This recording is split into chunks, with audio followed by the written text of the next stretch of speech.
শরীফ ওসমান হাদী একটি নাম, একটি ইতিহাস, একটি জীবন্ত আগুন, একটি আন্দোলন, একটি অভ্যুত্থান। আধিপত্যবাদের বিরুদ্ধে এক চরমতম সিপাহসালার এই শরীফ ওসমান হাদীকে আজ 12 ডিসেম্বর 2025 তারিখে খুব কাছ থেকে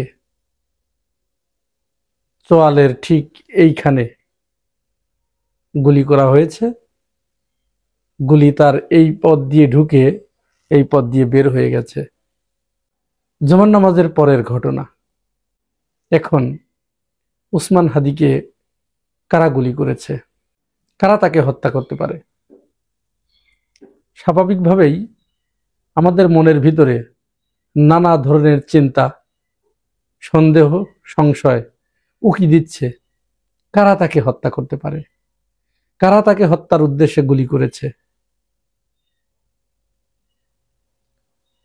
শরীফ ওসমান হাদীকে গুলি করেছে পতিত স্বৈরাচার আওয়ামী লীগ এবং তাদের এদেশীয় কিছু দোসর, যারা বাংলাদেশে কোনোদিন চায় না বাংলাদেশটাকে ভালোভাবে গড়ে উঠুক। বাংলাদেশে খুন, ধর্ষণ, চাঁদাবাজ এবং আধিপত্যবাদের বিরুদ্ধে বাংলার মানুষ রুখে দাঁড়াক, এটি যারা চায় না, তারা তাকে হত্যা করেছে। হত্যার উদ্দেশ্যে তাকে গুলি করেছে।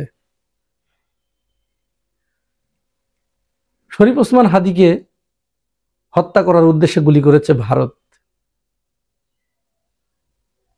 কারণ শরীফ ওসমান হাদী বাংলাদেশ থেকে ভারতের যে হেজিমনি, ভারতের যে আধিপত্য, তার এই আধিপত্য কায়েমের পথে প্রধান বাধা হয়ে দাঁড়িয়েছিল শরীফ ওসমান হাদী। ভারত এদেশের মানুষকে যে সাংস্কৃতিকভাবে গোলাম বানাতে চায়, এটি শরীফ ওসমান হাদী বুঝতে পেরেছিল। তার মাথায় এতটুকু সেন্স ছিল, ভারতের এই আধিপত্যবাদ, এই কালচারাল হেজিমনি, এটি সে বুঝতে পারার কারণে সে ঢাকার বুকে একটি কালচারাল ইনকিলাব, কালচারাল মঞ্চ সে তৈরি করতে পেরেছিল এবং বাংলাদেশের মানুষকে নিজস্ব সংস্কৃতিতে বলীয়ান করে তাদেরকে নিজস্ব সংস্কৃতির দিকে ধাবিত করার জন্য সে প্রচেষ্টা চালিয়ে যাচ্ছিল,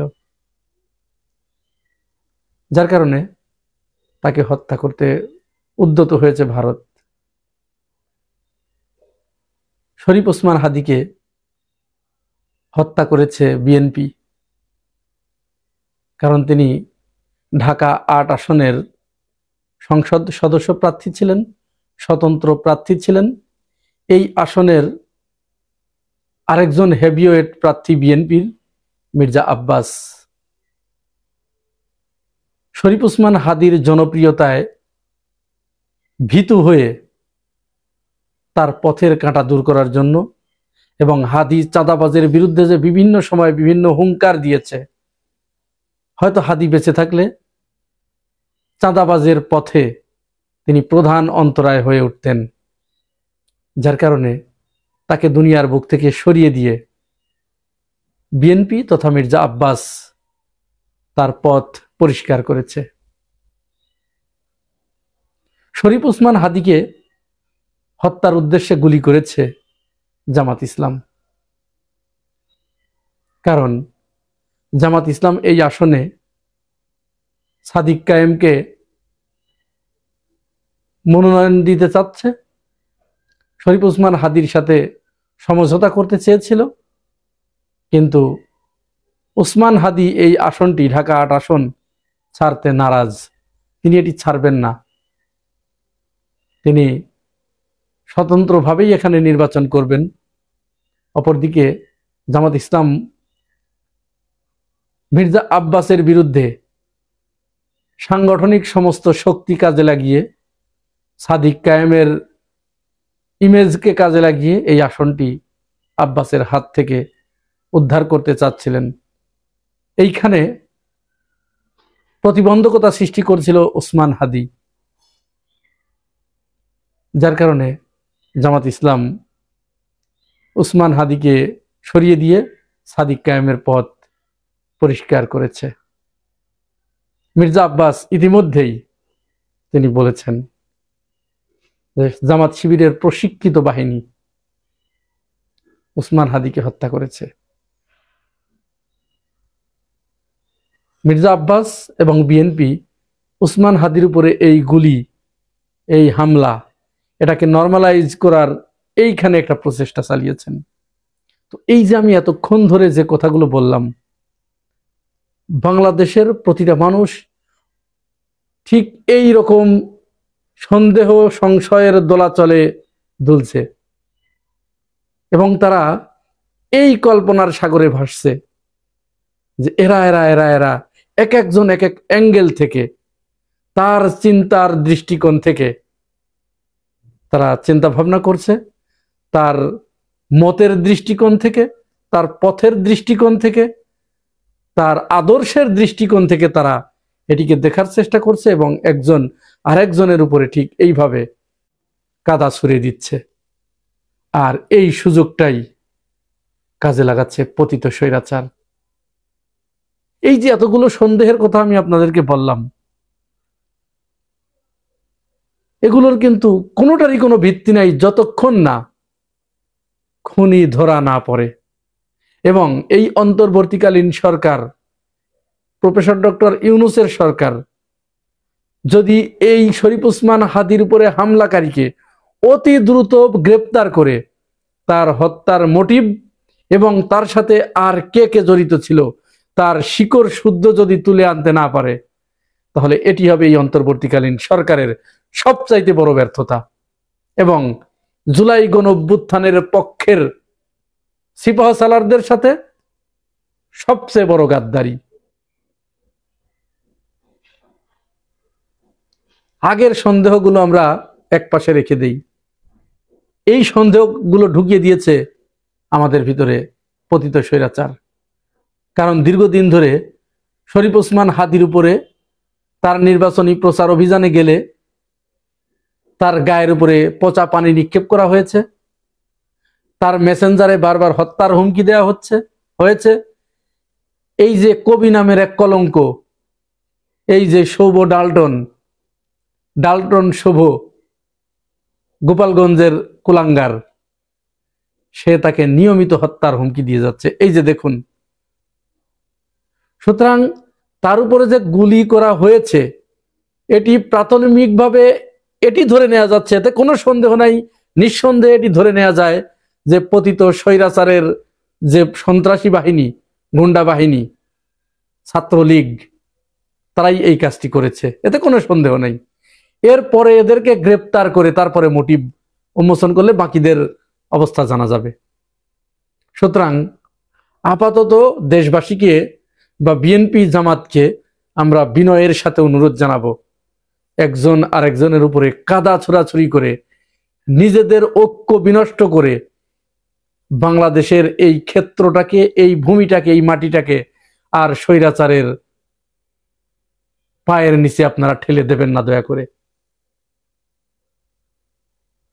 শরীফ ওসমান হাদি আমরা জানি না মহান রব্বুল আলামিন তাকে ফিরিয়ে দেবেন কিনা, তবে এই মুহূর্তে দেখতে পাচ্ছি বাংলাদেশের প্রতিটি মানুষ ওসমান হাদির জন্য কিভাবে মহান রব্বুল আলামিনের কাছে প্রার্থনা করছেন। কেউ বলছেন, রব্বুল আলামিন তুমি আমার জীবনটা নিয়ে যাও আর ওসমান হাদিকে তুমি ফিরিয়ে দিয়ে যাও। পিনাকি ভট্টাচার্য তিনি পোস্ট করেছেন, মাহবুদ তুমি আমাকে নিয়ে যাও, ওসমান হাদিকে রেখে যাও। শহীদ আনাসের মা তিনি পোস্ট করেছেন, বলছে রব্বুল আলামিন আমার এক ছেলে আনাস গেছে, প্রয়োজনে তুমি আমাকে নিয়ে যাও, আমার হাদিকে আর এক ছেলেকে তুমি রেখে যাও। ওই রাজশাহী বিশ্ববিদ্যালয়ের জিএস সালাউদ্দিন আম্মার তিনি বলছেন, ইস যদি ওইখানে আমি থাকতাম তাহলে হয়তো আমি যেতাম, হাদি ভাই বেঁচে যেত, আমার চেয়ে একজন হাদির মূল্য হাজার হাজার গুণ বেশি। আমিও বলছি ও রব্বুল আলামিন আমার মতো এই গুনাহগার, এই নাদান, এর কোনো দরকার নেই, প্রয়োজনে তুমি আমাকে নিয়ে যাও। তার বিনিময়ে তুমি হাদিকে যে শক্তি দিয়েছিলে, যে জজবা দিয়েছিলে, আধিপত্যবাদের বিরুদ্ধে তার যে কৌশল দিয়েছিলে, যে সাহস দিয়েছিলে, পতিত স্বৈরাচারের বিরুদ্ধে তার যে ভূমিকা তুমি দিয়েছিলে, তার থেকে 1000 গুণ বেশি করে দিয়ে তাকে তুমি ফিরিয়ে দাও। তবু এই বাংলার মাটি, এই বাংলার জমিন যেন আর কোনোদিন আধিপত্যবাদের থাবা এখানে আর না পড়ে। যারা আধিপত্যবাদকে এখানে ডেকে এনেছে, এখানে যারা প্রতিষ্ঠিত করতে চায়, তাদেরকে তুমি সমূলে বিনাশ করে দাও। ওসমান হাদির সর্বশেষ অবস্থা জানতে রাত 11:30টার দিকে বুরহান মাহমুদকে ফোন দিয়েছিলাম। কবি বুরহান মাহমুদ ওসমান হাদির পাশেই আছেন, সাথে সাথেই আছেন। ডাক্তাররা তাকে, ডাক্তার জাহিদ মালিক, তিনি জানিয়েছেন যে তিনি সিরিয়াস রকমের খারাপ অবস্থায়, এরকম খারাপ অবস্থায় গেলে আমরা আর রোগীর অবস্থা বলতে পারি না, বর্ণনা করতে পারি না, এরকম খারাপ অবস্থায় চলে গেছেন। আমরা তার মাথার খুলিটাকে খুলে দিয়েছি, কারণ সেখানে রক্ত জমাট বেঁধে থাকলে সমস্যা হয়, সেখান থেকে রক্তগুলো পরিষ্কার করে দিয়েছি। আর তার ইতিমধ্যে 2 বার হার্ট ফেইলিওর হয়েছে, তাকে দ্রুত এভারকেয়ার হসপিটালে নেওয়া হয়েছে, সেখানে পর্যাপ্ত আইসিইউ এর ব্যবস্থা আছে। তবে তিনি সাইন অফ লাইফ, ডক্টর বলছেন যে সাইন অফ লাইফ তার ভিতরে আছে, অর্থাৎ জীবনের চিহ্ন এটি আছে। তার মানে একেবারে ক্রিটিক্যাল অবস্থা। আমরা জানি না, জানি না, জানি না, জানি না। মাবুদ, তোমার কাছে আবার বলছি, আমাদের এই চোখের পানি যখন ওই হায়নার দলগুলো দেখছে, তখন হয়তো তারা অট্ট হাসিতে ফেটে পড়ছে। মাবুদ, তুমি তাদের ওই অট্ট হাসিকে তাদের চোখের পানিতে পরিণত করো। ওসমান হাদিকে তুমি ফিরিয়ে দাও, ফিরিয়ে দাও, ফিরিয়ে দাও।